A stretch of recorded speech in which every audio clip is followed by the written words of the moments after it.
Est-ce qu'on l'a ici? Oh, parfait. Bon, merci d'être là. Merci de l'invitation. On va parler des tendances en cybersécurité à l'international. Donc, avertissement, ça engage que moi et non mon employeur, cette présentation. Donc, on va, au cas où on déroge du message. Ensuite de ça, cette présentation, ce n'est pas une recherche exhaustive ou scientifique, c'est basé sur les feedbacks que j'ai en parlant avec des clients, en parlant avec des partenaires, en parlant avec aussi les analyses du marché, les fameux Gartner, Forrester, et ainsi de suite. Ensuite, avec le law enforcement, parce qu'on travaille beaucoup avec les autorités aussi. Donc, basé sur ce feedback-là, on a des tendances, puis comme gestionnaire de produits, bien, il faut orienter les différents produits. Je risque d'utiliser quelques expressions anglaises, compte tenu que 95% du temps, je parle en anglais avec mes clients des autres pays. Mais des fois, j'ai la chance d'avoir de parler à des clients dans les pays francophones. Toujours le fun. Qu'est-ce que je fais? Bon, gestionnaire de produits, je suis celui en charge de la solution XDR. Donc, c'est pas mal le plus gros produit que Trend Micro a fait, le plus gros investissement qu'on a fait dans les dernières, depuis la création de Trend Micro. Donc, c'est assez gros comme projet. Ça implique beaucoup de choses. Donc, ça nous a endpoint, network, email, ces choses-là. Donc, ça m'a permis de toucher un peu à tout. Puis, je suis un peu gestionnaire de projet par accident, parce que j'étais chercheur chez Trend Micro. J'étais un membre votant aussi sur des comités internationaux techniques pour créer des standards comme STIX et TAXII, si vous connaissez dans le domaine de cyberintelligence. Donc, je suis membre là-dessus depuis quelques années.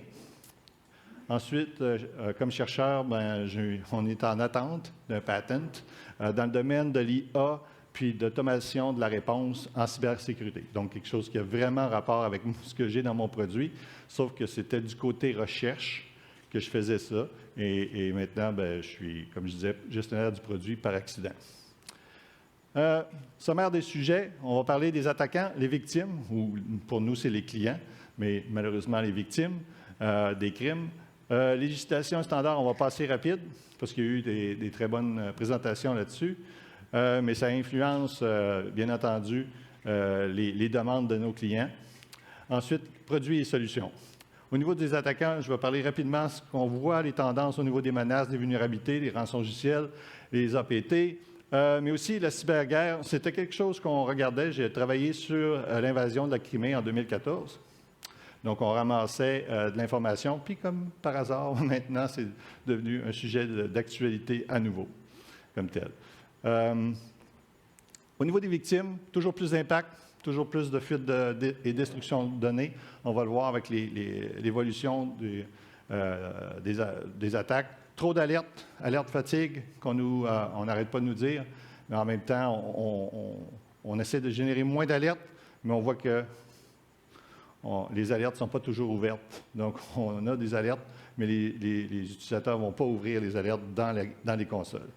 Manque de ressources, ça c'est criant partout. Puis le travail à domicile. Et ça, moi j'appelle ça l'ère de la résilience. Okay? Il y a eu plusieurs ères en cybersécurité. Là maintenant, on est dans l'ère de la résilience, on va l'expliquer plus tard. Vie privée, attaque, le MITRE ATT&CK, c'est un gros framework qu'on va parler. Divulgation, souveraineté des données, SOC, ISO, ainsi de suite. Au niveau des produits, les tendances qu'on voit, c'est surtout visibilité, les indices de risque, XDR, les CTI, donc Cyber Threat Intelligence, surface d'attaque, réponse et investigation, IIoT, bien entendu, ça on n'en parlera pas, on n'aura pas le temps. Automatisation, gros sujet, IA, ML, SaaS, les BAS, tools, je vais vous dire tout c'est quoi ces petits acronymes-là plus tard.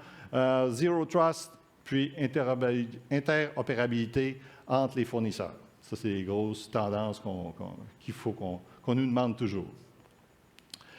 Les attaquants, puis les tendances, donc toujours les mêmes, État, cybercriminels, activistes, employés, mais on voit une hausse au niveau des employés, on va en parler un peu plus tard.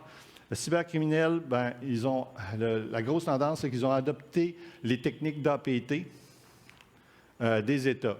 Donc, pour faire le ransomware, ils utilisent exactement les mêmes techniques. Ils rentrent de façon furtive, puis ils vont planter le ransomware au lieu d'exfiltrer des données. Ils vont exfiltrer des données aussi, on va le voir dans la double, et ainsi de suite.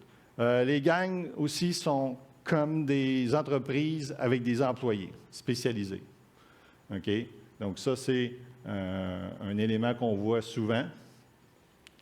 Donc, il y a un boss, il y a des employés, il y en a un qui fait l'encryption, il y en a un qui fait l'exfiltration, il y en a un qui fait la pénétration au départ, et ainsi de suite. Des fois aussi, il y a des programmes affiliés qu'on va voir. Donc, c'est deux gangs différents, un qui donne l'accès, puis l'autre qui fait le ransomware. C'est payé en crypto-monnaie. Une des particularités au Québec, au Québec, presque tous les fleurons, comme on dit ici, ont été piratés. Okay? Souvent, vous ne le savez pas. Donc, plein de fleurons y ont passé au niveau par des attaquants d'État comme tels. Les ransomware, ça, vous le savez toujours parce qu'il y a des gros downtime, il y a des... un cas qui a été public, donc on ne donnera pas d'informations, mais STM, par exemple, cas très publicisé, bon, vous avez vu, on va en reparler un peu parce que une des tactiques qu'on voit beaucoup, le Highland Hopping, c'est un cas qu'on a eu à la STM. Oui, au Québec, il y en a qui se font payer en cartes cadeaux. Ça, c'est une des particularités qu'on n'a jamais vues nulle part ailleurs dans le monde. OK? La société distincte. Mais ça n'a pas passé inaperçu. J'ai des chercheurs qui en ont parlé, là, chez Trend, puis je n'ai pas dit « Ah non, je viens de là. » Non. OK. Tactique fréquemment utilisée. Reconnaissance et collecte de renseignements étendus avant. Maintenant, ils font comme les attaquants d'État. Ils vont faire une très bonne reconnaissance avant d'attaquer la victime. OK? Ils ne sont pas là par hasard comme tel. Collaboration entre les groupes. OK? Si je regarde un peu, juste pour être sûr de voir, Access as a Service, puis les affiliates. Access as a Service, comme je disais, c'est le premier groupe. Lui, il prend l'accès, il vole l'accès, puis ensuite, il va vendre l'accès à un autre groupe qui va faire le ransomware. OK? Ou les affiliates qu'on a, eux, ils travaillent ensemble. D'ailleurs, là-dessus, j'entends souvent dire on vient d'avoir un coin miner. On a trouvé un virus qui fait du coin mining. C'est pas grave. C'est juste du coin mining. Oui, là, c'est que lui, il est en attente de vendre l'accès. OK? Il va vendre l'accès à un groupe qui va faire du ransomware plus tard. OK? Mais pour, mettons, rentabiliser son entreprise, pendant qu'il a l'accès, il va faire du Bitcoin mining. Okay? Donc, quand vous trouvez un miner, okay, c'est plus grave que vous pensez parce qu'il y a quelqu'un qui a des credentials, là, donc il faut vraiment tout changer, traiter les coin miners plus sérieusement. Okay? Il y en a qui ne les traitent pas assez sérieusement, les coin miners. Donc, c'est un indice qu'il y a quelqu'un d'autre qui a accès à votre réseau. Plus de techniques d'évasion, ça on en voit beaucoup. Les LOLBINs, okay, Living of the Land, Binaries, comme sorte utile et autres, ça, on en voit une croissance énorme. Dans le bon vieux temps, on avait des gros binaires des virus, okay, puis c'était plus facile à détecter. Aujourd'hui, ils sont plus stealth et ils vont utiliser LOLBINs presque toujours. Et l'augmentation qu'on voit est au-dessus de 10 % par année. Donc, ils deviennent de plus en plus stealth. Et là, c'est pour ça qu'à la fin, on va parler de machine learning. C'est pour ça qu'on doit avoir des bons algorithmes de machine learning pour détecter entre le bon PowerShell et le mauvais PowerShell. Entre le bon search util puis le mauvais search util. OK? Donc, parce que sinon, ça va passer sous le radar. Pas évident. Les mouvements latéraux sont plus étendus. Avant, les mouvements latéraux étaient que pour les machines autour de la machine qui était infectée au préalable. Maintenant, ils vont aller dans toutes les subnets et même passer sur le WAN pour aller plus loin.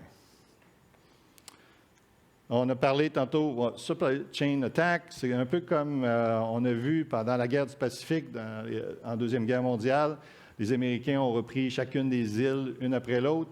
Bien, c'est ça l'analogie qu'on fait. Donc, pour un exemple, la STM, c'est un petit concessionnaire automobile de la région de Laval qui a été compromis en premier.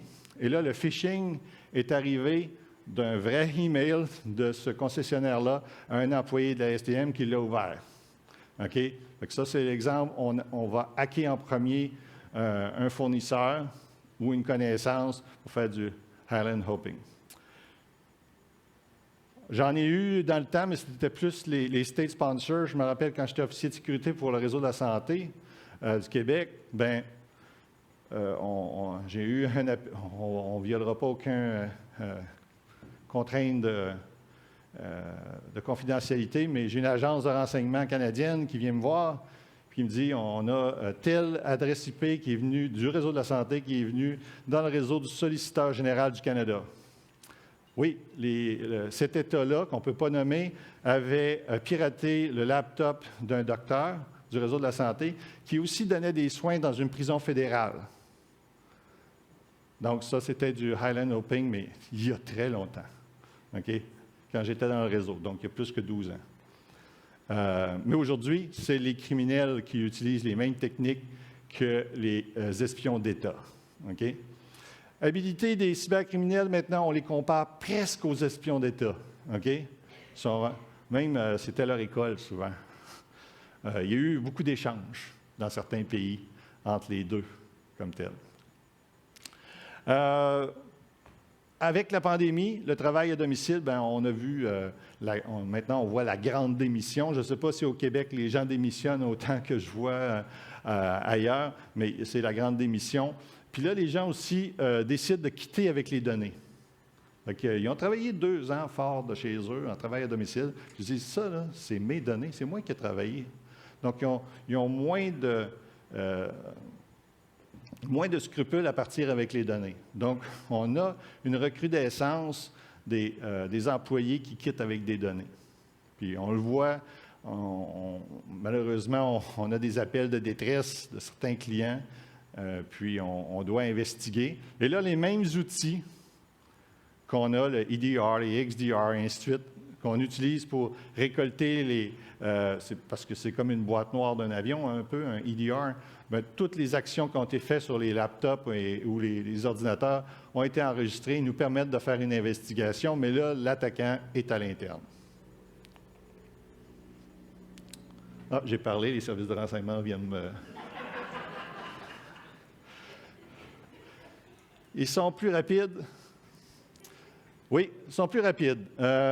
On a des familles de ransomware qui pouvaient être 58 jours à se promener dans le réseau. OK? Puis trouver les serveurs de données. Maintenant, ils passent à 3 jours. Puis on a des familles, l'année passée, qui faisaient ça en moins de 6 heures. Donc, en moins de 6 heures, ils étaient dans le réseau. Ils avaient déjà commencé à encrypter 300 ou 500 serveurs. Donc, c'est beaucoup plus rapide. Donc, quand j'entendais que des APT d'État, 273 jours avant que tu l'aies détecté, mais tu n'as pas cette chance-là avec les ransomware.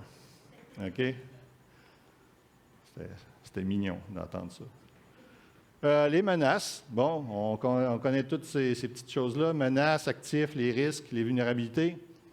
On a de plus en plus de vulnérabilités. Les hackers, ils travaillent de la maison aussi. Ils ont plus de temps, ils passent moins de temps dans le transport.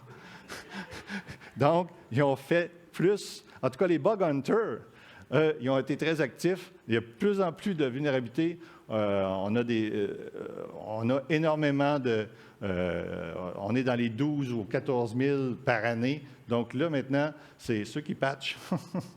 Ils vont faire beaucoup d'overtime. Ou là, maintenant, c'est aussi quelle vulnérabilité, quel patch que je vais appliquer en premier.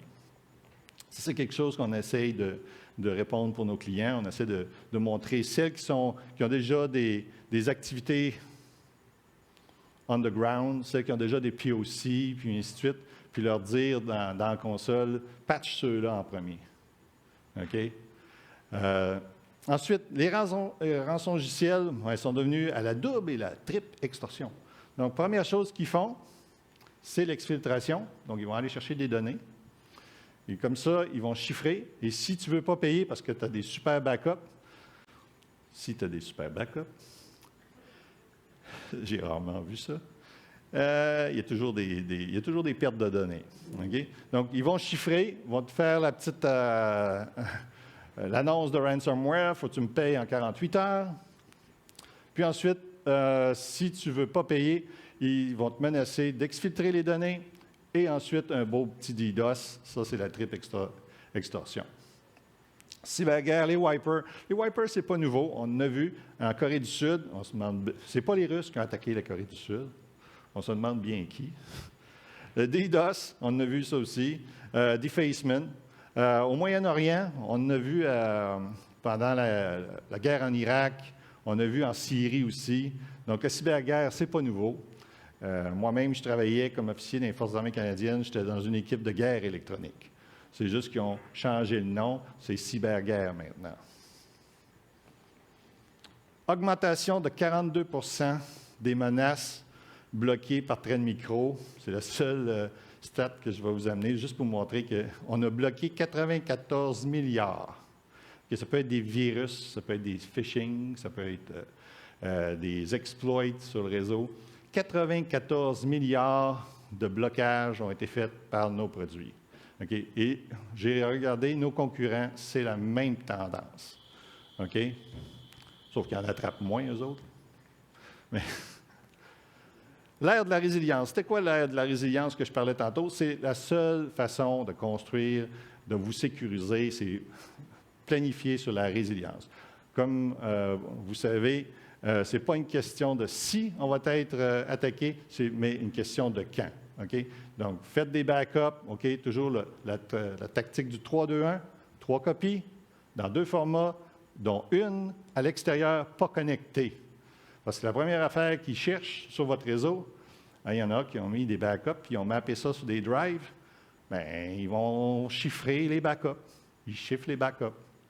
Les gars de ransomware ou les filles de ransomware, ils ne sont pas cons. Donc, sortez vos backups. Donc, 3, 2, 1. OK? Puis, ayez des plans de réponse aux incidents. Ça a l'air simple, mais on en rencontre beaucoup de clients qui n'ont pas de plan de réponse aux incidents. OK? En bref, l'ère de la résilience, hein, c'est vous planifiez beaucoup à l'avance pour votre réponse aux incidents, pour votre reprise après sinistre, puis votre plan de continuité des affaires. C'est ça. Et vous allez retourner le plus vite possible aux opérations normales. Donc ça demande un gros investissement, une grosse préparation, puis parce que les produits de sécurité et autres, tous les contrôles ne réussiront jamais à bloquer tout. OK? Au Québec, les clients avec qui j'ai parlé et autres, les plans, il n'y avait pas beaucoup de préparation. OK? J'ai ça dans presque tous les pays. Mais au Québec, c'était assez flagrant. Il y a eu des gros désastres, des compagnies qui ne pouvaient pas se récupérer les données. J'ai vu aussi les plans de backup de restauration. Il n'y avait jamais eu de test de restauration. Puis aussi, il y a tellement de nouvelles VM, nouveaux serveurs et autres, bien, les backups n'avaient pas été pris de ces nouveaux serveurs-là, de ces nouvelles VM-là. Donc, quand ils ont voulu les récupérer, ça n'a pas marché. Les victimes, la destruction via les rançongiciels, bon, le manque de ressources, le leadership, entre autres, qui est, ça, c'est criant. Le talent, on a énormément de super talents au Québec, okay, en cybersécurité. On en a qui peuvent être dans la Ligue nationale de la cybersécurité. Bon, on n'en a pas beaucoup. Puis, mais dans les autres pays aussi, il y a un shortage, il y a Il n'y a pas assez de ressources en cybersécurité, mais on a des gens de très haut talent. Le problème que je vois souvent au Québec, c'est un problème d'organisation. Les gens qui ont le super talent ne sont pas en haut de la hiérarchie dans leur entreprise et les mauvaises décisions sont prises comme telles. Donc, ils n'ont pas de capacité de décision. Il y a des mauvaises décisions qui sont prises. Puis, on voit aussi des pyramides inversées dans certaines organisations au Québec. Donc, beaucoup de gens qui font de l'analyse de risque en haut, qui font de la gouvernance, mais en bas, au niveau de la sécurité opérationnelle, c'est 1 ou 2 personnes. Donc, ça, c'est un problème. Au niveau de l'expertise est en bas, puis il n'y a pas beaucoup de gens en bas. Changements fondamentaux dans les façons de travailler depuis COVID, oui, OK. Alerte fatigue, 50 des alertes ne sont jamais vérifiées, OK. Les gens peuvent mentir, mais on a tous les vendors comme nous, Trend Macro, on a de la télémétrie. Donc, on sait si l'alerte a été ouverte dans la console ou pas. Parce que toutes nos features, on doit savoir si, comme gestionnaire de produits, moi, je dois savoir c'est quoi les fonctionnalités qui sont utilisées ou pas, hein, pour pouvoir investir les ressources, pour les mettre à jour, les améliorer et ainsi de suite. Donc, bien entendu, il y a la sous-application des alertes. Et là, on sait la fréquence, combien de temps que ça prend pour ouvrir des alertes et ainsi de suite. Puis là, tu vois que 50 des alertes ne sont jamais ouvertes. Ça, c'est un peu épeurant. Quand j'étais en charge du SOC pour le réseau de la santé à Sogic, si j'avais eu une statistique qui m'aurait dit ça, j'aurais monté d'un rideau.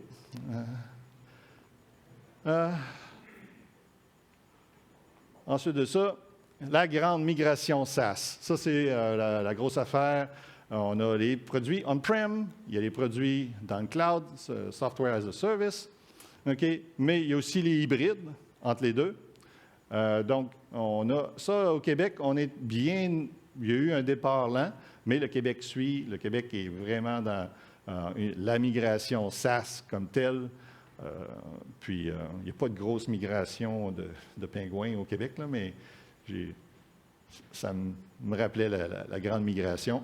Dont les services de sécurité est en cours. OK, donc on a tous les EDR, les XDR qui s'en vont dans le cloud. Mais ça, il y a des raisons pour ça. J'ai des clients qui nous demandent, on voudrait tout avoir ça, mais on-prem, chez nous. Mais c'est qu'on a des produits on-prem qui utilisaient des bases de données relationnelles. Mais récolter tellement de télémétrie, ça a besoin de technologies de big data. Et comme on a pu voir, il y a des clients qui ont de la misère à gérer SQL 2000 ou SQL 2017 ou whatever, qui sont rendus chez Microsoft. Donc, essaye d'aller mettre une technologie de big data. Il y a peu de chances que ça fonctionne ou qu'il y ait l'expertise pour gérer ça. Donc, la meilleure place, c'est de faire ça dans le cloud. Aussi, le storage, il doit être dynamique parce que c'est des térabytes de données. OK? Donc, c'est mieux que ce soit géré via le cloud. Le Québec suit, oui, j'ai toujours mon petit drapeau pour dire que c'était quoi la comparaison avec le Québec. La grande migration, les fournisseurs, bon, on a des exigences. Souvent, on nous dit, oui, mais on veut de la souveraineté de données, on veut que vous soyez hébergé au Canada. C'est pas toujours possible. OK? Nous, on est hébergés chez les 3 grands fournisseurs de cloud, Google, Microsoft et Amazon. Les services au Canada ne sont pas les mêmes que vous avez aux États-Unis, par exemple.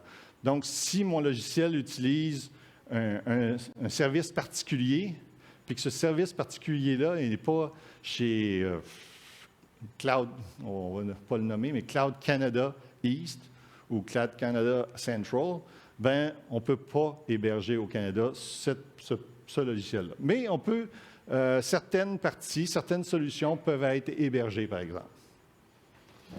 On doit être aussi, tous ceux qui font du SaaS doivent être 5 ou 6-9. On est tous 27001, SOC 2, SOC 3. Oui, ça, c'est un peu une fraude. Mais, non, c'est bien, SOC 3. NIST 800-53. Révision 3, GDPR, bien sûr, parce qu'on est hébergé en Europe. On a des clients européens, mais on met ça à grandeur pour tout le monde. Donc, les mêmes règles de GDPR qu'on a pour mon produit en Europe, je les applique en Amérique. Comme ça, c'est moins de troubles, c'est plus uniforme. Puis, de toute façon, dans le EDR, normalement, parce que mon produit XDR, c'est plus XDR, c'est XDR, donc EDR, donc on n'a pas de données, trop de données nominatives là-dedans. Ça dit tel processus a démarré et ainsi de suite. Donc, pas beaucoup de données nominatives. Mais, bien entendu, on produit des rapports et autres. Au Québec, oui, il y a beaucoup de demandes pour que ce soit hébergé au Canada. Malheureusement, ce n'est pas toujours le cas. Oui, d'ailleurs, même nos concurrents souvent ne sont pas aussi hébergés au Canada pour les mêmes raisons que nous. J'aimerais bien voir les certificats d'audit de certains data centers au Québec. J'ai fait beaucoup d'audits de data centers quand j'étais dans le réseau de la santé. Puis, voir si vous êtes ISO 27001, SOC 2, NIST. Je pense qu'il n'y aurait pas beaucoup de personnes qui passeraient. C'est beaucoup de temps pour nous et beaucoup de ressources pour passer tous ces audits-là à chaque année, comme tel. Donc, c'est assez sécuritaire, je vous dirais. La cybersécurité as a service, bon, beaucoup nous disent qu'ils ne vont jamais y aller, mais merci COVID, les gens ont migré beaucoup plus vite au cloud avec le COVID, avec le work from home et ainsi de suite.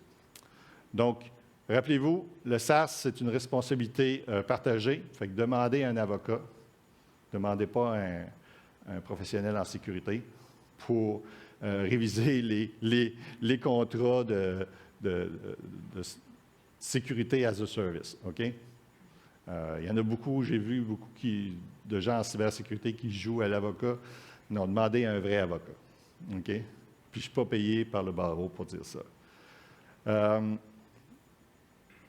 MITRE ou MITRE, non, il faut dire MITRE, OK? En France, on me dit souvent MITRE. Non, c'est MITRE. C'est américain, j'étais là la semaine passée. Le MITRE ATT&CK. Qui connaît MITRE ATT&CK? Qui ne connaît pas MITRE ATT&CK? C'est les autres? OK? Commencez à les lire sur MITRE ATT&CK. Parce que MITRE ATT&CK, c'est pour la première fois, moi, ça fait 25 ans et plus que je suis en cybersécurité. Enfin, on a un langage commun entre les différents vendors, entre les pentesters et les blue teamers. OK? Ceux qui font de l'incident response, les défendants. OK? Enfin, c'est une base de connaissances de toutes les tactiques, techniques et procédures, TTP. OK? Ceux qui ont été dans une armée de l'OTAN, vous reconnaissez l'expression TTP. Les groupes, OK, les mitigations et autres. Donc, enfin, un credential dump, c'est un T1003 pour tous les vendors. Et quand je fais mon rapport de pentest, j'ai réussi à faire un credential dump, je peux mettre que c'est un T1003. Tout le monde va enfin parler le même langage. Avant, même avec les kill chains, Trend Micro, on avait notre kill chain, l'autre vendor, FireEye, avec son kill chain, McAfee avait son kill chain. C'était le bordel. Mais avec MITRE, on a enfin un langage commun. Donc, commencez à regarder ça. Vous pouvez aller lire attack.mitre.org. C'est une des plus grosses innovations que j'ai vues en cybersécurité dans les 25 dernières années, c'était ça. C'est une super belle gang là-bas. Vous pouvez contribuer parce que c'est community-based aussi. Nous-mêmes, on a des chercheurs qui contribuent aussi. Tous les produits de sécurité que vous achetez devraient être compatibles avec MITRE Framework, OK? Attack Framework. Ça ressemble à ça. Vous avez toutes les tactiques, c'est les colonnes en haut, reconnaissance, ressources, déploiement, initial access, exécution, persistance. Ça a tout été répertorié. Et là, ensuite de ça, en dessous, ça, c'est les techniques. Mais après ça, si vous pouvez ouvrir l'arbre et voir les sous-techniques. Par exemple, pour le credential dump, si vous faites une copie du LSAS de Windows, c'est le T1003.001. Mais là, si vous y allez via le reg, l'outil de Microsoft Registry, reg.exe, pour éditer le registre, puis vous faites un DOM de la clé pour le LSAS, bien là, des SAM Database, bien là, ça va être un T1003.003, je crois. OK? Donc, c'est vraiment très spécifique. Il va y avoir une mise à jour dans pas longtemps, au mois d'avril, puis il y en a une autre au mois d'octobre, c'est à tous les 6 mois. Ça, c'est l'outil gratuit que vous pouvez utiliser, le Attack Navigator. Vous pouvez même l'intégrer dans votre produit. Ils ont mis le code source en open source en Apache. Je n'ai pas beaucoup de demandes au Québec pour Attack. Okay? C'est un peu malheureux. On est un peu derrière au niveau de l'adoption du Attack Framework. Ensuite, les grosses demandes qu'on a, c'est plus d'automatisation. On veut automatiser. Vous avez vu, on est passé de 53 jours à 3 jours à 6 heures pour un ransomware. Puis, ce n'est pas tout le monde qui a du monde 24/7 dans le SOC.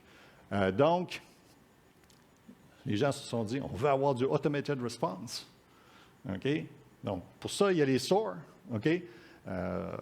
Donc, les produits SOAR qui font de l'automatisation. Mais pour ça, les produits doivent avoir de plus en plus d'API. Donc, des REST API, on nous demande des REST API. Je vois dans les appels d'offres en Europe, on nous demande pour des API spécifiques. Je n'ai pas vu ça ici, comme tel, même pas aux États-Unis. En Europe, je viens d'en voir 3 d'affilée où l'équipe des ventes nous appelle, dit, avez-vous tel API? Oui, on a tel API. REST, les webhooks, OK, pour être plus événementiel. Ça, je n'ai pas vu la demande ici, mais aux États-Unis, là, les webhooks, c'est bien populaire. OK? Tout le monde veut avoir leur petite alerte dans Slack là, ou dans Teams. Fait que, avec un webhook, tu peux faire ça en 3 clics sans programmer. Cool. GraphQL, ça, c'est une autre génération d'API. OK? C'est bien, ça s'adapte. En fait, le best, c'est d'avoir les 3, du REST, du webhook, puis du GraphQL. OK? Mais selon le cas d'utilisation, tu vas utiliser du GraphQL. Dans d'autres cas, ça va être le REST. Ça ne donne rien de faire du GraphQL pour ça, et ainsi de suite. Puis le webhook, c'est un peu moins fiable.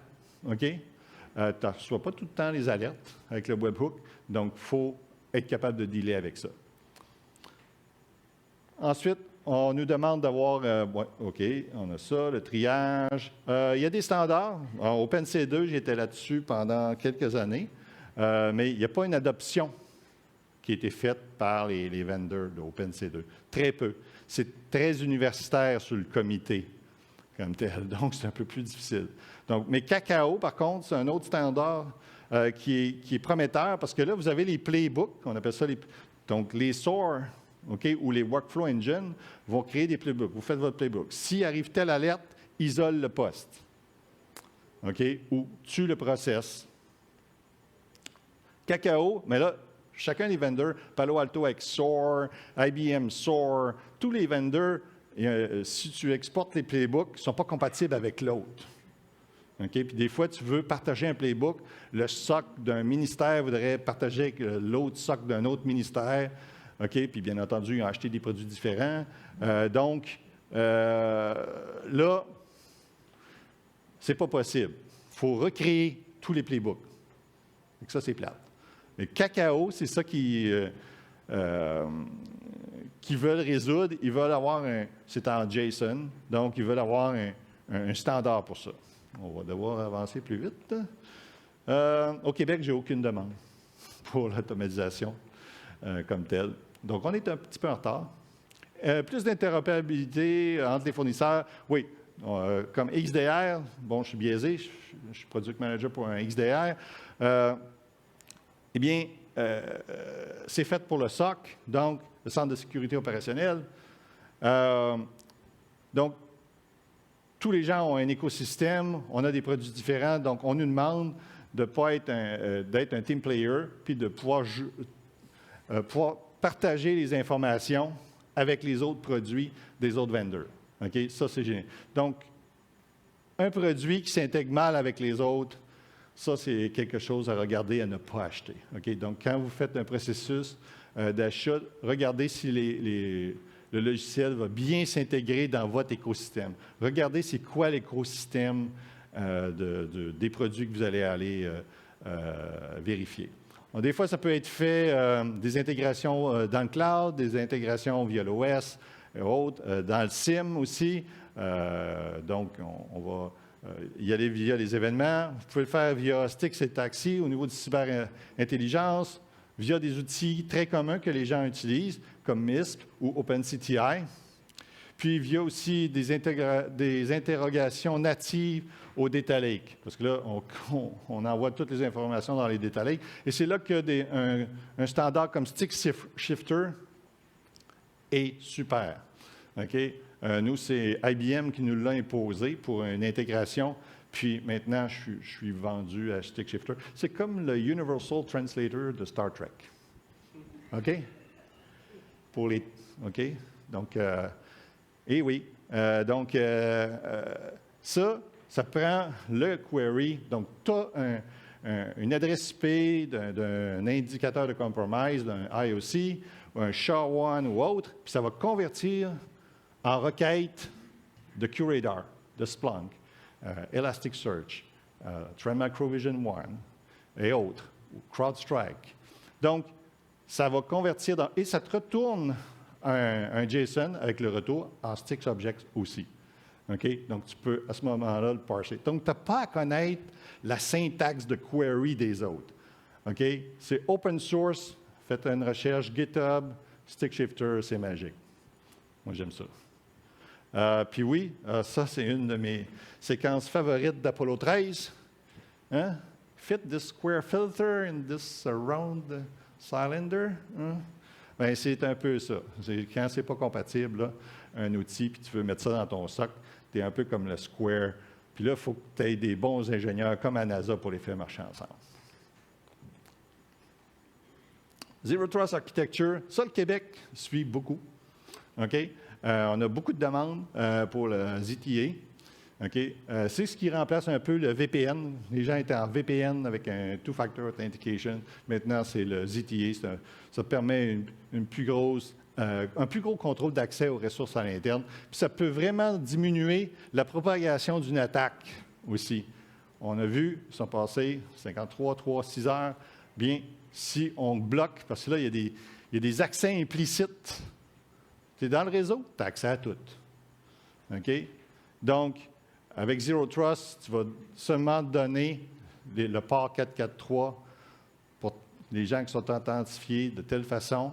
Et à ce moment-là, ça va bloquer, ça peut ralentir une attaque. Je ne dis pas que ça va bloquer complètement une attaque, mais ça va ralentir. Puis c'est une meilleure gestion aussi des accès aux données, puis aux services, puis aux applications. La découverte de la surface d'attaque, ça, on travaille beaucoup là-dessus. Il y a deux catégories. J'ai pris les catégories de Gartner, donc le Cyber Asset Attack Surface Management. OK, nous, on appelle juste ça Attack Surface. Puis, il y a le External Attack Surface Management. Donc, ça, dans le fond, tous nos agents ou nos appliances sniffent qu'est-ce qu'il y a dans le réseau, puis on trouve des assets des actifs qui sont connus, mais des actifs inconnus aussi. Quand j'étais chercheur, j'ai fait un test dans une FinTech à Montréal, une entreprise dans les finances, dans les technologies des finances. Puis, on a mis des sniffers avec leur collaboration. Puis là, on a trouvé un paquet de containers que les développeurs avaient créés, puis un paquet de VM. Il y avait même des containers qui avaient été downloadés d'endroits pas trop sécurs, qui étaient préinfectés, d'ailleurs. Et c'était les données de leurs clients, donc les données financières d'une banque au Canada. Donc, il n'y a pas eu d'exfiltration dans ce cas-là. OK? On l'a attrapé à temps. Puis, mais ça vous donne une idée. On peut voir qu'est-ce qu'il y a sur le réseau. Mais là, à ce moment-là, on évalue le risque pour chacun parce qu'on va donner un risk index pour chacun des devices qu'on trouve, mais aussi pour chacun des utilisateurs, chacun des mailbox aussi qu'on a. Donc, si on a notre petit détecteur de vulnérabilité, on trouve des vulnérabilités dans les containers, ou on trouve des vulnérabilités dans les endpoints qu'on a trouvés, ou les serveurs, bien, on va leur calculer un risk index. Comme ça, tu as ton risk index d'entreprise que tu vois. Donc, on a fait un dashboard pour les CISO, le chef de la sécurité. Puis, il peut voir son risk index. Puis, il peut se comparer ensuite avec les gens de son industrie, de sa géographie.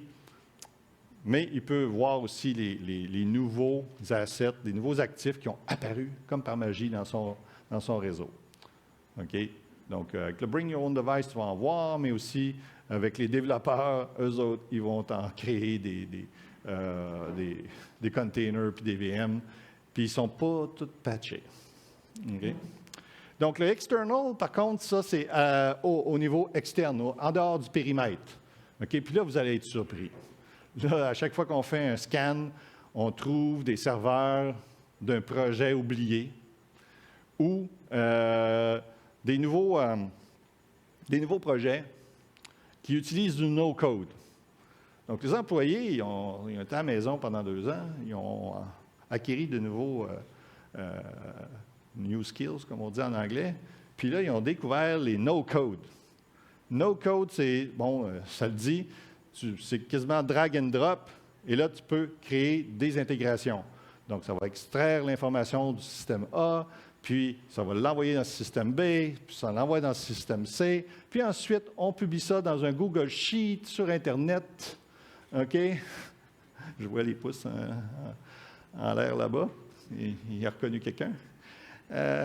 Donc, oui, c'est ça qui arrive. Et là, on trouve dans le Google Sheet des données des clients ou des employés, parce que c'est la fille des ressources humaines qui l'a fait, puis là, tu as toutes les données des employés. Et comme d'autres avocats qui étaient ici hier ont dit, bien, ça, c'est aussi une fuite de données. C'est des données confidentielles, les données des employés. Donc, le External Attack Surface, c'est bien populaire depuis à peu près 1 an. Puis, on a beaucoup de demandes pour ça. Moi il n'est pas encore inclus dans mon produit, il est en bêta. Là. OK, mais on voit beaucoup d'engouement pour ça. Au Québec, je n'ai jamais eu de demande pour ça. Qui connaissait ça, les CAASM? C'est pas le club automobile? Non, personne ne connaissait ça. Donc, moi aussi, je ne connaissais pas l'acronyme. On a décidé de faire de l'attaque surface quand je faisais ma recherche. J'avais aucune idée comment ça s'appelait. Mais là, maintenant, on a décidé d'en faire une fonctionnalité. Il y a plein de vendors qui font ça aussi. OK? Mais bien sûr, on est les meilleurs, Tenmicode. Hein? La découverte de la surface d'attaque. Donc, découvrir les actifs inconnus. On a les IoT qu'on voit aussi. IoT, ça c'est pour me dire qu'il ne reste plus beaucoup de temps. Les indices de risque, on a tout ça, donc on l'a vu. On passe au suivant. Breach Attack Simulation. Ça, on a beaucoup... ça nous a rentré dedans aussi, parce que c'est des vendors qui font de l'émulation d'adversaires. OK? Donc, MITRE avait ça, il faisait ça aussi. Mais là, il y a plein de vendors, comme AttackIQ, SafeBreach, Simulate, pour nommer que ceux-là, qui sont les 3 leaders dans le domaine. Il y en a d'autres aussi. Donc, eux, tu déploies leur agent, puis ils vont te faire APT28. Ils vont te faire Fin7. Ils vont émuler l'attaque de ce groupe-là, ou de tel ransomware. Teste-moi selon les 10 top 10 ransomware family. Puis là, ils vont déployer, via leur agent, ces attaques-là sur vos postes. Ils sont inoffensives, là, OK? C'est juste de la simulation. Puis là, ils vont pouvoir tester si le EDR ou le XDR il est aussi bon qu'il disait. OK? Fait que c'est là que ça m'a frappé un peu. OK? Donc, ça, c'est important que ce soit intégré avec le vendor. Parce que si, eux, ils ne peuvent pas aller voir les logs, le data lake, qu'on a détecté l'attaque, bien, ils vont dire « Ah, l'attaque n'a pas été détectée. » Mais l'attaque a été détectée. Donc, ça va mettre... le client va être induit en erreur. OK? Et là, il va y avoir beaucoup de damage control à faire de notre bar. Ils vont appeler le support. Comment ça se fait que vous n'avez pas attrapé l'attaque? Et des fois, ils peuvent être très violents. Donc, il faut vraiment que ces outils-là soient bien configurés. Okay? C'est ça mon warning que je vous dis. Donc, c'est pour ça qu'on a décidé de faire des partnerships avec ces gens-là pour s'assurer qu'on soit bien intégrés et que les scores qui soient donnés soient plus réels. OK? Donc, Breach and Attack and Simulation, il y en a-tu qui utilisent ça? Oui, 2, parfait. Mais tu as juste droit à un bras. Il a monté les 2 bras. Et monsieur. Intelligence artificielle, ML. OK? Ça, beaucoup nous demandent, c'est qu'est-ce qu'on fait comme IA. On en fait, nous, depuis 2005, ça a commencé dans l'anti-spam. Puis là, j'ai à peu près 30 modèles dans les applications, 30 applications d'AI ou de ML ou même de DL dans nos produits. J'en ai 12 en incubation. Moi-même, j'en ai 3 que c'est mon équipe on a décidé de faire. OK? Donc, je me garde encore des petits projets de recherche on the side. Donc, oui, ça, il y a une grosse... Il faut que vous ayez des produits qui utilisent du ML, DL et ainsi de suite. Parce que les techniques traditionnelles, on l'a vu, c'est plus 80-20 maintenant. Le bon vieux antivirus, et là, c'est là qu'au Québec, je vois encore des appels d'offres qui demandent juste l'antivirus de base, ou qui n'activent même pas le machine learning, ou qui n'activent même pas le behavior monitoring, qui lui aussi est lié au machine learning parce qu'on fait du machine learning non seulement sur les fichiers, mais sur le comportement des processus. Donc, si tu n'actives pas cette première fonction, le machine learning va être amputé d'une belle source de données. Donc, ça, c'est... on l'a vu, on a des clients qui désactivent le behavior monitoring, désactivent et c'est 80% de tout ce qu'on détecte, c'est le machine learning et le behavior monitoring. Puis le 20% qui reste, c'est pour les bonnes vieilles signatures. Puis ça, si c'est les signatures qui l'ont poigné, ça veut dire que c'est un vieux virus. Une vieille affaire. Donc, activer ces fonctions-là. D'ailleurs, on le met de plus en plus des alertes dans les consoles, pour ceux qui regardent les consoles. Puis, on leur dit « Hey, tu n'as pas activé le machine learning, tu devrais l'activer. Parce que sinon, tu vas te faire rentrer dedans par les ransomware. » En sommaire, et on est presque à temps, dans le fond, au Québec, on est un peu en arrière dans plusieurs domaines. On a certains domaines qu'on est numéro 1. Exemple, la divulgation. Okay? J'étais content quand le Québec a eu une initiative au niveau de la divulgation. Okay? Il y a très peu de législation, et ça se compte sous les doigts d'une main, qui font de la divulgation. Donc ça, on est un numéro 1 pour ça. Puis, dans la plupart des cas, on est un petit peu en arrière. Donc, c'est là qu'on se situe. Faut plus d'entraînement, plus de training, plus de préparation, mettre les bonnes personnes au pouvoir aussi dans les entreprises, avoir le CISO sous le CEO, sous le directeur général et non pas sous le CIO.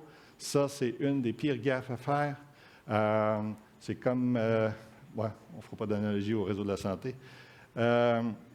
Mais c'est comme mettre un centre jeunesse dans un CIUS. On va le faire.